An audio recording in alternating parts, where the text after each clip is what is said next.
Imagine you went to sleep last night with silver at $73 an ounce. You wake up this morning and it's at 68. Nearly $5 gone in one day. That is a 6.5% crash on a Friday. And here's the thing, if you don't understand why this happened, you are flying blind. Because the real story isn't on the surface. The real story is underneath, in a set of numbers that most retail investors have never even heard of. By the end of this video, you're going to understand exactly what triggered this sell-off, what the physical silver market is quietly screaming right now, and most importantly, what this actually means for you. So let's get into it. Before we dive in, nothing in this video is personal financial advice. I'm here to break down what's happening, what analysts are saying, and what tools you have available. Always do your own research and speak with a qualified advisor before making any investment decisions. How bad was it really? Okay, first, let's put this crash in context, because the numbers are actually insane. On March 20th, 2026, spot silver opened near $73 and plunged as low as $67.56 intraday. That's a range of over $7 in a single session. COMEX May 2026 futures, that's the main futures contract, traded between 67.70 and 74.60.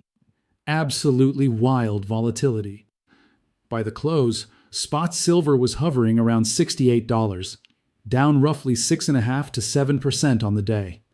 Now here's important context that new viewers need to understand. This doesn't happen in a vacuum. Silver came into this week having already pulled back from an absolutely parabolic run earlier in 2026, where it hit as high as $121 per ounce. So this is a correction inside a much bigger story. Gold also got hit, down about 3.5% to 4%. But notice, silver fell nearly twice as hard as gold. That's a pattern we need to explain, and we will. So, why? Let's break down each driver one by one. The 5 reasons silver crashed. There are 5 interlocking reasons this happened. None of them alone would have done this. Together, they created a perfect storm. Reason 1. The Middle East just got very hot. The biggest trigger was escalating conflict in the Middle East. In the 48 to 72 hours leading up to this crash, Iran launched strikes on Gulf energy infrastructure and partially disrupted shipping through the Strait of Hormuz. Now, your first instinct might be, wait, doesn't geopolitical tension help gold and silver? Usually yes, but not this time. And here's why. Those strikes sent oil prices surging. We're talking WTI crude jumping toward $94 to $98. Brent crude spiking over 108. Some intraday prints pushing past 120 on pure panic. And that oil spike immediately triggered reason number 2. Reason 2. Rate cut bets got wiped out. A massive oil spike means one thing to markets. Inflation is coming back. And if inflation is coming back, the Federal Reserve cannot cut interest rates aggressively. Literally overnight, markets went from pricing in 3 or 4 Fed rate cuts in 2026 to pricing in maybe 1, or possibly 0. That is a brutal reversal.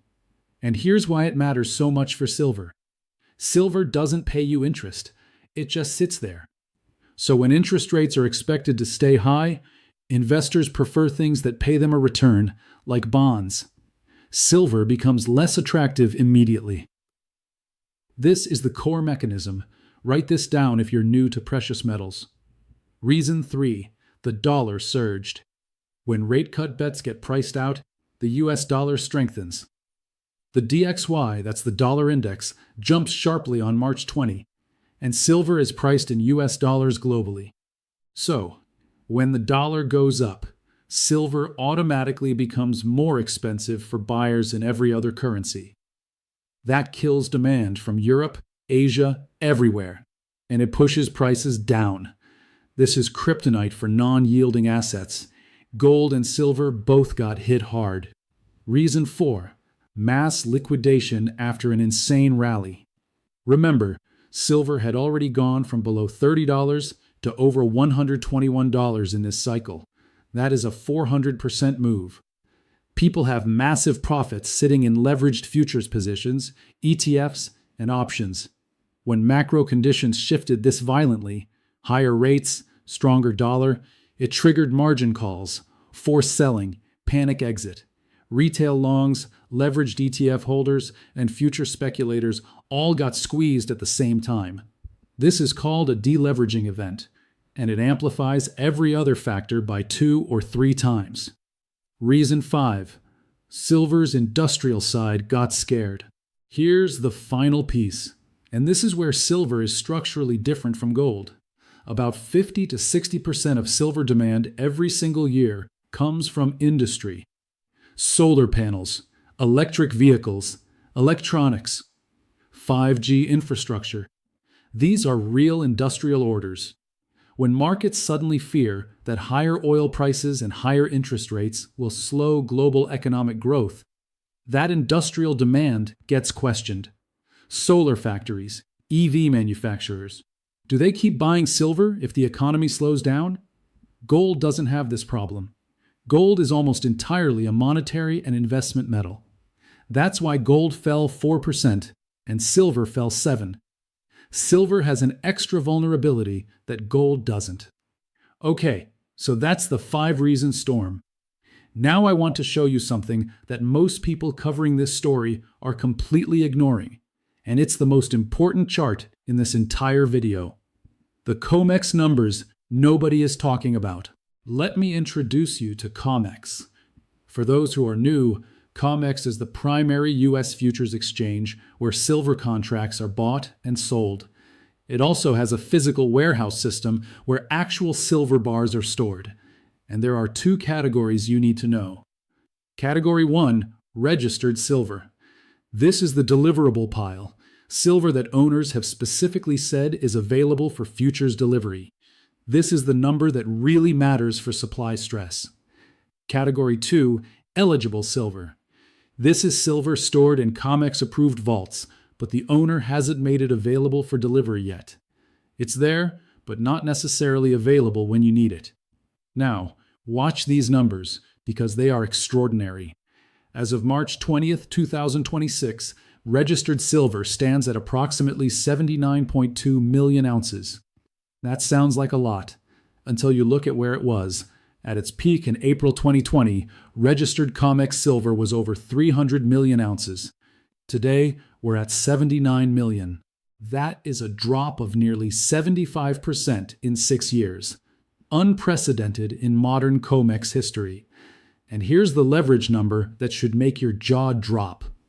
Right now, there are approximately 112,000 open futures contracts on COMEX silver. Each contract represents 5,000 ounces. That's 560 million ounces worth of paper claims, against only 79 million ounces of registered physical silver. That is 7.1 times leverage. For every 1 ounce of real deliverable silver, there are 7 ounces promised on paper. The COMEX Stress Index, a composite measure of physical tightness, sits at 82 out of 100. The all-time high was 88. We are in what analysts call the high stress zone. And here's the thing that confuses a lot of new investors. Prices went down, but physical metal keeps leaving the vaults. In January 2026 alone, 64.7 million ounces delivered. February 2026, 74.6 million ounces, the highest February on record. March 2026 so far, already 45 million ounces and counting. China is pulling physical silver. Industrial buyers are pulling physical silver. None of them care that the paper price dropped. They need the metal for factories. Lower paper prices, lower physical inventory. That is a structural disconnect. And historically, those disconnects don't last forever. All right, let's talk short-term technicals. What do the charts actually suggest for the next few days? First, RSI, or Relative Strength Index. This is a momentum indicator that runs from 0 to 100. Above 70 means overbought. Below 30 means oversold. Silver's 14-period RSI after Thursday's crash was sitting around 35. That's dangerously close to oversold territory. In plain English, selling pressure is becoming exhausted. The market may be due for at least a short-term bounce. Second, moving averages. Silver's price is trading well below its 10-day, 20-day, and 50-day moving averages. That suggests the trend is showing strong downward momentum, at least for now. So what do the charts say next? Hang on. That's the big question. That's a textbook bearish alignment. The overall trend, short term, is still down. Third, key levels. Support, that's the floor where buyers tend to step in, sits around $65 to $66. That's your downside protection zone. Resistance, the ceiling where sellers dominate, sits around $72 to $73. Silver needs to clear that convincingly to signal any real recovery. For this weekend specifically, we're in a low liquidity environment. No major economic data, no Fed speakers. Expect consolidation somewhere in the 66 to 71.50 range. Best case scenario, oversold bounce, a quick test of 70 to 71 on thin buying. Base case, flat to slightly lower, drifting around 67 to 69. Downside tail risk, a fresh dollar spike or geopolitical shock pushes us towards 65 to 66. The real next move, either direction, will most likely come at Monday's open, when full liquidity returns. Bull case versus bear case. So let's zoom out, because right now there are two genuinely valid narratives fighting each other, and I want to give both sides a fair hearing. The bear case, the dollar is strong, rates are staying higher for longer. The Fed is not your friend right now. Silver already made an astronomical run, from the 30s to over $100. Corrections of 30, 40, even 50% from the top are normal after moves like that. The technical picture is still bearish. There could be more pain. If you bought silver near 100 or above, that's real. You need to acknowledge that. The bull case, the physical market doesn't care about the paper price. COMEX registered inventories are being drained at record pace. The structural deficit, that's the gap between how much silver the world mines versus how much industry consumes, is now in its 6th consecutive year. Solar demand alone is growing exponentially. India is implementing new financial market reforms in April that will open access to precious metals for hundreds of millions of new investors. Section 301 tariffs on Mexican silver exports are creating additional supply pressure. The 2022 precedent is also worth noting. In 2022, the dollar spiked aggressively. Silver crashed to $18. ETF investors pulled 117 million ounces worth of positions. And yet, the structural deficit continued, and silver eventually doubled, then tripled from those lows. The bear case is real for the short term. The bull case is real for the medium to long term. Which timeline you're playing matters enormously. These are not the same investment, and that's exactly why I can say both things honestly. All right, the part you probably came here for. What do you actually do with this information? That said, here is how I personally think about this situation. If you are a long-term investor who believes in the physical silver thesis, the structural deficit, the COMEX drain, the industrial demand story, then what happened Thursday is not a story about silver being broken. It's a story about paper markets moving violently because of macro forces, while physical fundamentals stayed completely intact. You can do your own math on whether the dip is meaningful to you at a multi-year time frame. If you are a short-term trader, respect the technical picture. The trend is still down on every short-term indicator. RSI is approaching oversold, but it can stay there. Do not catch a falling knife without proper risk management. And if you're brand new to silver, welcome. You picked a genuinely fascinating moment to start learning. I'd encourage you to start with the basics. Understand the difference between paper silver and physical silver. Understand what COMEX is.